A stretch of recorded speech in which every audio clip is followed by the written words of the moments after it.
Bonjour, avec l'aide de Dieu, nous allons étudier la deuxième partie du Perek Vav de Igeret HaTeshuvah du 6e chapitre. C'est sur page Tzadik Vav.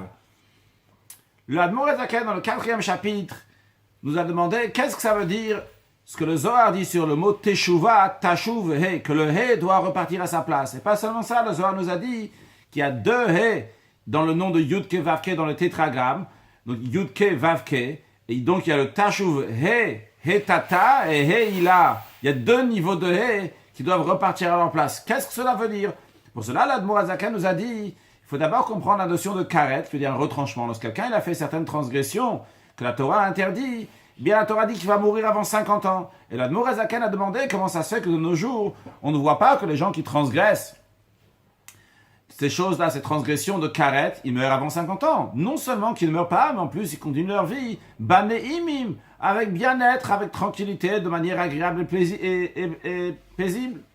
Pour cela, l'Admor Zaken nous a dit, pour comprendre le karet, le retranchement de Dieu, il faut d'abord comprendre comment la neshama, l'âme, elle est rattachée à Dieu. Il a expliqué comment la neshama des Juifs vient de Yudke Vavke, du tétragramme, ça c'est la source de la neshama, contrairement à toutes les autres créatures qui sont dans le monde, qui viennent seulement du nom de Elohim, donc une dimension de divinité qui est plus basse. Donc Yudke Vavke, qui s'appelle Pnimiut HaChayut, niveau intérieur de vitalité, Pnimiut HaElokut. Par contre, en ce qui concerne donc le monde, vient de Chitzoniut HaElokut, de la partie extérieure de la divinité. Encore une chose, la Neshama, l'âme du juif, vient de Nephira, que Dieu il a soufflé. Le souffle, ça vient de Pnimiut, de la partie intérieure, ce qui correspond à ce qu'on vient de dire. Par contre, le monde vient d'un Me'amarot, des paroles, Ma'amar, une parole, qui est donc quelque chose qui est extérieur, un souffle qui est extérieur. Et l'Admor Zaken a dit que dans le Yudke Vavke qui se trouve dans le juif, la Neshama qui se trouve dans le juif, qui est lié avec le tétragramme, on retrouve les 10 sphères, aussi bien la Chochma et la Bina, les parties intellectuelles dans le Yudke, et aussi bien donc la partie sentimentale dans le Vav, qui représente les 6 midot, les 6 attributs, puis le dernier He, ce He qui représente la parole. Avec cette parole-là, Dieu a créé le monde. Mais avec cette parole-là, avec ce He-là, il y a aussi le fait qu'Akadosh Baruch Hu a fait descendre la Neshama du Juif, la Amshachat veiridat. Le fait qu'un Neshama, le Yud Kevavke, descend dans un corps d'un être humain, ça passe par le He. Donc ce He-là qui est la parole. Et ce He-là, c'est le He Tata, donc c'est la lettre He inférieure.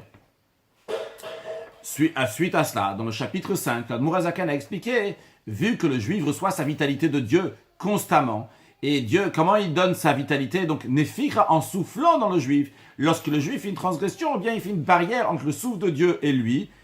De plus, l'Admor Zaken a aussi expliqué qu'il y a écrit Yaakov Chevendachatoki. Yaakov, c'est la corde de son héritage. Comme une corde avec 613 petites cordes. Et si quelqu'un il fait des transgressions qui sont graves, il coupe la corde. Qu'est-ce qui en ressort? Aussi bien du souffle, aussi bien de la corde, c'est que si le Juif fait une transgression, donc il fait une barrière entre lui et Dieu, le souffle de Dieu n'arrive plus chez lui. S'il fait une transgression qui est grave, eh bien il coupe cette corde qu'il y a entre lui et Dieu, ce qui fait qu'il a le karet qui meurt. Pourquoi? Parce que le Juif, sa vitalité vient de Yudke Vavke, du tétragramme du nom de Dieu. Et si il déconnecte de sa source de vitalité, eh bien il meurt, ce qui est tout à fait normal.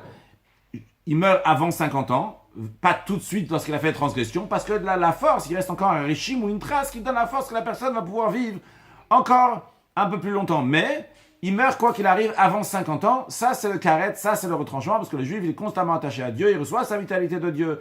Et si il se déconnecte, eh bien, il perd sa vitalité et il meurt avant 50 ans. Alors, ça ne répond pas à la question, pourquoi on ne voit pas que le juif, un juif qui a transgressé la volonté de Dieu, va mourir avant 50 ans aujourd'hui, lorsqu'il a fait une transgression? L'Admor Zaken, dans le 6e chapitre, a expliqué, dans la première partie du 6e chapitre, que, en effet, tout ce qu'on a dit jusqu'à présent, c'est à l'époque lorsqu'il y avait le Beth Amikdash, le temple, et le peuple juif recevait leur vitalité directement de la divinité. Par contre, lorsqu'il y a eu la destruction du temple, ce qui a entraîné le Sod Galut Ashrina, le mystère de l'exil de la présence divine. La présence divine maintenant, la Shrina, cette présence divine qui s'exprime par le He Tata, par ce He inférieur de Yud Kevavke. Maintenant, ce He-là, cette Shrina, la présence divine, va passer par Klipat Noga, par les forces de Noga, donc une force, et d'un côté il y a du mal, et d'un côté il y a du bien, et cette vitalité divine doit passer par les 10 sphères de Noga. Noga, comme on l'avait expliqué dans le cours précédent, donc c'est une Klipat Noga, c'est une force dans laquelle il y a aussi du bien à l'intérieur, mais finalement il y a aussi du mal, donc c'est une Klipa. Donc ça fait que cette force divine est descendue en exil dans les 10 sphères de Noga. Et les 10 sphères de Noga donnent la vitalité au monde entier. Et maintenant, il donne aussi la vitalité aux Juifs. Vrai que le niveau de vitalité qui est donné aux Juifs est différent de celui qui est donné au monde entier. Mais finalement, ça passe par qui? Ça passe par les 10 sphères de Noga. Vu que ça passe par les 10 sphères de Noga, les 10 sphères de Noga ne demandent pas des comptes à qui que ce soit. Ils donnent de la même manière qu'ils donnent à tous les êtres vivants sans demander des comptes. De la même manière aussi, ils vont donner aux Juifs sans demander des comptes. Même si le Juif il a transgressé, quand même il va recevoir sa vitalité des 10 sphères de Noga. Ce qui explique pourquoi un Juif il peut vivre de nos jours, même après 50 ans, même qu'il a transgressé. Pourquoi? Parce que sa vitalité ne vient plus directement de niveau intérieur de divinité. Il vient du niveau intérieur de divinité qui est passé par les 10 sphères de Noga. Les 10 sphères de Noga donnent à tout le monde sans demander des comptes s'il mérite oui ou s'il ne mérite pas. Et ça, c'est le Sod Galut HaShrina, c'est le mystère de l'exil de la Shrina. Cela nous explique pourquoi il peut vivre même après 50 ans. Cela ne nous explique pas encore pourquoi le Juif qui a fauté peut vivre même Banéimim, de manière agréable. Alors, Admor HaZaken dit, la raison pourquoi il peut vivre de manière agréable, parce qu'il faut savoir que lorsqu'un Juif il fait des avers, des transgressions de Dieu, il fait un exil encore pire. Non seulement qu'il y a le Sod Galut HaShrina, il y a le mystère de l'exil de la Shrina, la présence divine, non seulement que le Hetata, le Hé inférieur, se trouve déjà dans les 10 sphères de Noga depuis la destruction du temple, mais en plus de ça, il y a ce qu'on appelle le Bechinat Galut HaShrina, le niveau. C'est un mot qui est un peu différent. Il y a le Sod, le mystère de l'exil de la Shrina. Ça s'est fait depuis la destruction du temple. Mais lorsque le Juif il faute, à ce moment-là, en plus du Sod Galut HaShrina, du mystère de l'exil de la Shrina, donc en mot simple, ça veut dire que la Shrina, la présence divine, est partie dans les 10 sphères de Noga, mais en plus de ça, maintenant, il y a le Hetata, la Shrina, qui va aller, la présence divine qui va aller dans les Sitra Acha, dans les forces du mal qui sont totalement mauvaises. Donc c'est-à-dire que le Juif va rabaisser encore plus la Shrina, la présence divine, à un niveau encore plus bas. Et là, le peuple juif va recevoir sa vitalité, ce Juif-là, pardon, pas le peuple, ce Juif-là va recevoir sa vitalité de Sitra Acha, des forces qui sont totalement mal. Et d'ailleurs, juste à rajouter, par rapport au cours précédent, que nous avons dit qu'à l'époque du temple, le Juif ne pouvait pas recevoir sa vitalité de Sitra Acha, des forces du mal, mais la notion que le Juif fait rentrer de la Shrina, la présence divine, la divinité dans les forces du mal, dans la Sitra Achara, ça existait même à l'époque du temple. Seulement qu'à l'époque du temple, il ne pouvait pas recevoir sa vitalité de les Sitra Acha, des forces du mal. Par contre, de nos jours, le Juif peut même recevoir des Sitra Acha, des forces du mal. Non seulement qu'il peut recevoir, mais il recevoir un Chalek Berosh, il prend une part essentielle. Pourquoi? Parce que ils disent, celui-là, cette personne-là, celui qui nous a donné encore plus de vitalité, eh bien, on va bien le payer, et c'est la raison pour laquelle il peut bien vivre. Yaakov, il est écrit, Yaakov, c'est la corde de son héritage. La Admor HaZaken a déjà parlé de cette corde-là d'héritage de Dieu. Mais avant cela, il avait parlé de comment le Juif, il est attaché à Dieu. Et comme on a expliqué, il y a 2 cours de cela, il me semble, que cet attachement-là à Dieu, par la corde, c'est le Pnimiut HaChavel, la partie intérieure de la corde. Ici, l'Admor HaZaken nous parle comme si c'était quelque chose de nouveau. Il ne dit pas avec Ktiv, il dit Yaakov Chavel Nachalato Ktiv. Yaakov, c'est la corde de son héritage, il est écrit comme si c'était un nouveau sujet. Parce qu'en effet, ici, il parle de la partie extérieure de la corde qui reste toujours attachée, que le juif reste toujours attaché à Dieu.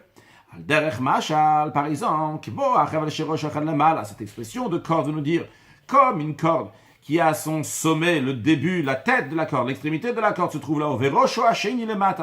Et l'autre sommet, l'autre tête, il se trouve en bas. C'est-à-dire que les deux, c'est une tête. Pas seulement la partie qui est là-haut, c'est une tête, et ici en bas, c'est juste la suite. Mais la partie qui est en bas, qui se trouve ici aussi, c'est la tête. Et vu que les deux, c'est la tête. Donc ici, c'est la partie qui est en bas, et aussi, donc, une tête a son importance, et peut tirer la partie extérieure avec elle. Donc si quelqu'un va tirer donc la partie d'en bas, il va tirer avec lui aussi la première tête, entre guillemets, la première extrémité. Un maximum, combien il peut l'amener? Il en est de même exactement en ce qui concerne la source de la neshama du juif, d'où elle vient, Dieu est inférieur de Yud Kevavke. Qu'est-ce qu'il fait le juif? Il fait descendre le flux divin qui vient de la shrina, la présence divine du Sevé inférieur, à cause de ses mauvaises actions.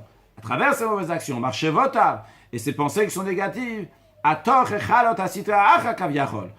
il les met dans les palais, entre guillemets, des citra, des forces du mal, si on peut s'exprimer d'une telle manière. Chez Misha, Mekabel Marshevot Avoma, ça c'est de là-bas. C'est de cet endroit-là qu'il reçoit sa vie, il reçoit ses mauvaises pensées, ses mauvaises actions. Il amène donc cette vitalité qui appartenait à lui, ce Etata, il amène dans les forces du mal, dans la Sidra Achara. Et vu que c'est lui qui leur donne cette vitalité, ce flux divin qui est extraordinaire pour eux, parce qu'eux, ils n'ont pas beaucoup. Et là, il leur amène un flux divin, beaucoup plus de ce qu'ils avaient jusqu'à présent. La reine, ou Notel Chel Barosh, c'est la raison pour laquelle qu'il prend une part essentielle. Mais Dailem Bevin. Et ça suffit à celui qui comprend. J'espère que tout le monde a compris, en tous les cas, Bezot Hashem. Alors, Zéou Shamrou Razal, c'est ça que nos sages disent. A priori, ici, il devrait se poser une question. A priori, comment on peut dire que celui qui faute, il va recevoir encore plus de vitalité? A priori, celui qui faute, aujourd'hui, on ne voit pas que les fauteurs juifs ont encore plus de vitalité. On a dit avant que, vu qu'ils reçoivent des citra, des forces du mal, eh bien, ils ont une vie banéimim, avec un bien-être. A priori, aujourd'hui, on ne voit pas que les fauteurs juifs ont encore plus, le peuple juif, pas spécialement, plus d'abondance dans toutes ces années d'exil qui sont passées. Alors, l'Admor Hazaken nous dit, Zéo Shamrou Razal, ça que nos sages disent, que dans nos mains, c'est-à-dire de nos jours, pendant la période de l'exil, après la destruction du temple, nous n'avons pas de ce bien-être des Rechaim, etc. Beyadeinu Daka, dans nos mains, qu'est-ce que ça veut dire dans nos mains? Les sages disent ça, donc c'est la période de la Mishnah, qui est donc partiellement après la destruction du temple, Kelomar, ici, donc quand il dit Beyadeinu dans nos mains, c'est Bisman Agal Utarachoban, dans la période d'exil, après la destruction du temple, nous n'avons pas de ce bien-être des Rechaim. Alors, en quoi est la réponse ici? Pourquoi on voit pas, où est-ce qu'on voit pas que les Rechaim, ceux qui se comportent mal, ont plus de vitalité, ont plus de biens matériels? Il y a deux manières comment on peut expliquer ça, ce que l'Admor Hazaken veut nous dire ici. Et les deux peuvent être justes. La première explication, c'est si tu demandes comment ça se fait que les Rechaim, les mécréants, ils n'ont pas plus aujourd'hui. Alors l'Admor Hazaken te dit, je n'ai pas la réponse, mais sache que déjà à l'époque de la Mishnah, ils ont déjà fait la remarque que de nos jours, nous n'avons pas ce bien-être des Rechaim. Ça, c'est un point. Enbiyadenu. Dans le sens, Enbiyadenu, on ne comprend pas. On ne sait pas pourquoi. On n'a pas dans nos mains, dans le sens, on ne comprend pas pourquoi. Une deuxième explication, c'est que le Admor Hazaken ici est en train de nous dire, Enbiyadenu, de nos jours, on n'a pas de ce bien-être des Rechaim. Pourquoi? Parce que de nos jours, vrai qu'il y a des Rechaim. Ces Rechaim-là, donc, se comportent mal. Et vu qu'ils se comportent mal, ils donnent leur vitalité dans la citra, dans les forces du mal. Vrai. Mais aussi, ils font aussi des mitzvot, ils font aussi des bonnes actions. Quand ils font des bonnes actions, comme on l'a vu dans le cours précédent, ils reçoivent sa vitalité de la douche, de la sainteté. Donc, vu que les Rechaim d'aujourd'hui, les mécréants d'aujourd'hui, ne prennent pas que de citra, des forces du mal, c'est la raison pour laquelle qu'il n'y a pas ce bien-être des Rechaim. L'Admor Hazaken nous dit en tous les cas à savoir que ce comportement-là qu'un juif, il a des mauvaises pensées, des mauvaises actions, et donc qui prend les forces divines qui lui étaient destinées à lui, son hetata, sa shrina, sa présence divine, et il la met dans les forces du mal, ça c'est le niveau de Galut Hashrina, d'exil de Shrina, comme on a dit tout à l'heure, à différencier du Sod Galut Hashrina, du mystère, entre guillemets, de l'exil de la Shrina. Ça s'est fait lors de la destruction du temple, mais lorsque juif il faut, ça c'est le Bechina Galut Hashrina. Kaviachol, si on peut s'exprimer de telle manière, la Shpia Lechalot Asitra Acha, lorsque le juif, il donne son flux divin aux forces du mal, que Dieu déteste. Donc ça, c'est lorsque le juif il a fauté, il donne aux forces du mal. Maintenant, lorsque l'homme il fait une juste teshuva, à ce moment-là, le juif il a la force de rétroactivement, qu'est-ce qu'il fait? Il va reprendre, il va enlever ce flux divin qu'il a amené à cause de ses mauvaises pensées, ses mauvaises actions, ses mauvaises pensées. Pourquoi?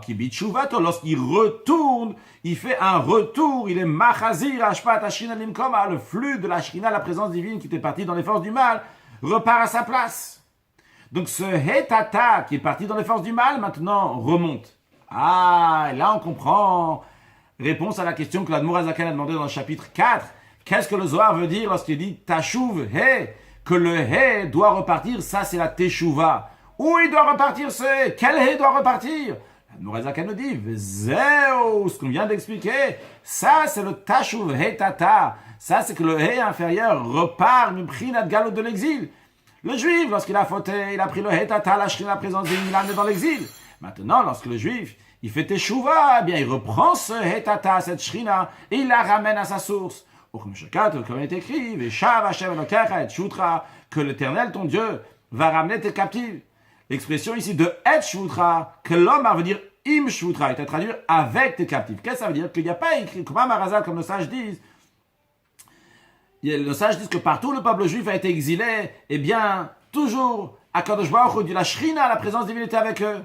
Et même lorsqu'ils vont revenir de l'exil, il y a écrit que la présence divine est avec eux. D'où on apprend ça? Justement, du verset qu'on vient de voir. Il y a écrit Veshav Hashem Elokecha, que Dieu va revenir. Nos sages disent Veheshiv lo nemar vechulu. Il n'est pas dit que Dieu va ramener tes captifs. Quand il dit ramener tes captifs, c'est-à-dire, il y a les captifs, Dieu il est ailleurs, et Dieu il ramène les captifs d'où ils sont, il les ramène en Eretz Israël, la terre sainte. Mais lorsqu'il écrit Veshav, il va revenir. C'est-à-dire que lui-même aussi, il revient avec les captifs. Il revient avec les juifs qui sont en exil. Sur le plan spirituel, cela veut dire, dans le contexte qu'on est en train d'expliquer ici, c'est Hashem Elokecha, l'Éternel ton Dieu. C'est qui l'Éternel ton Dieu? C'est la Shrina, c'est la présence divine. Que toi, monsieur le juif, tu as amené en exil par tes fautes que tu as fait. Et lorsque tu fais teshuva, eh bien à ce moment-là, Veshav Hashem Elokecha, Im Shutra, avec ta teshuva, avec ta teshuva, toi, avec ton retour, avec toi qui es captivé, qui a été pris par les forces du mal, eh bien toi, Veshav Hashem Elokecha, l'Éternel ton Dieu, la présence divine qui est dans toi, le Hetata, va repartir à sa place. Et ça, c'est l'explication du Tashuvhe, de la teshuva, que la teshuva repart à sa place, que le He repart à sa place. Donc la Norazaka nous a expliqué c'est quoi la notion de teshuva, tashuv, hetata, que le He inférieur repasse à sa place. Mais le Norazaka nous a pas expliqué encore comment concrétiser cette teshuva, ce hetata. Pour cela, dans le prochain chapitre Perek Zayin, chapitre 7, avec l'aide de Dieu, après dans chapitre 8 et la suite, la Norazaka expliquera c'est quoi le He Ilaha, le He du haut niveau, le Yudke, Vavke, donc le Yudke, le premier He, où est Teshuva, il a le haut niveau de Teshuva. À noter 2 points. Premièrement, en ce qui concerne ce que nous avons dit, que le juif reçoit des forces du mal parce qu'il leur donne donc la vitalité. C'est vrai, avec ça, il peut vivre plus longtemps, il peut recevoir des choses, etc. Mais il faut savoir que finalement, vu que c'est pas quelque chose qui est vrai, parce que c'est des forces du mal seulement, donc c'est pas éternel. Et au final, c'est obligé que ça va s'arrêter parce que le juif ne peut pas vivre que de ça constamment pendant très longtemps. Ça, c'est un point. Un deuxième point qu'on a déjà mentionné dans le cours précédent, c'est qu'il faut voir aussi le positif qu'il y a dans cela. Que vu qu'aujourd'hui, le juif peut continuer à vivre encore plus longtemps, même après 50 ans, eh bien, il a la possibilité, la force de faire teshuva, de se rapprocher d'Akadosh Baruch Hu, et que par cela, il va avoir le Shav Hashem Elokecha et Shutra, que Hashem va ramener tes captifs. Tout d'abord, donc Hashem va ramener les captifs individuels de nous-mêmes, de notre choix personnel, jusqu'à la Dioula, Mitit Vashlema, la délivrance totale avec la venue de Mashiach, dans laquelle il y a toute la Shrina qui va partir de l'exil, et tous ensemble aller en Eretz HaKodesh avec la venue de Mashiach. Now, une excellente journée.